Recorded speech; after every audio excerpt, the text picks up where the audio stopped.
شروع اللہ کے نام سے جو بڑا مہربان نہایت رحم والا ہے۔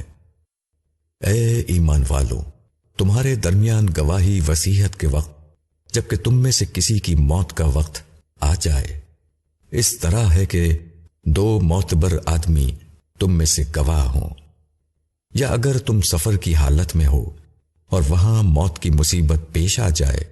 تو تمہارے غیروں میں سے دو گواہ لے لیے جائیں۔ پھر اگر تم کو شبہ ہو جائے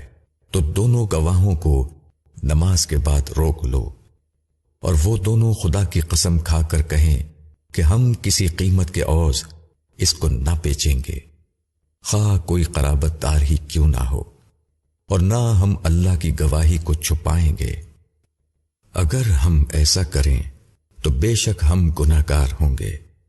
پھر اگر پتہ چلے کہ ان دونوں نے کوئی حق تلفی کی ہے تو ان کی جگہ دو اور شخص ان لوگوں میں سے کھڑے ہوں جن کا حق پچھلے دو گواہوں نے مارنا چاہا تھا، وہ خدا کی قسم کھائیں کہ ہماری گواہی ان دونوں کی گواہی سے زیادہ برحق ہے اور ہم نے کوئی زیادتی نہیں کی ہے۔ اگر ہم ایسا کریں تو ہم ظالموں میں سے ہوں گے۔ یہ قریب ترین طریقہ ہے کہ لوگ گواہی ٹھیک دیں یا اس سے ڈریں کہ ہماری قسم ان کی قسم کے بعد الٹی پڑے گی، اور اللہ سے ڈرو اور سنو، اللہ نافرمانوں کو سیدھی راہ نہیں چلاتا۔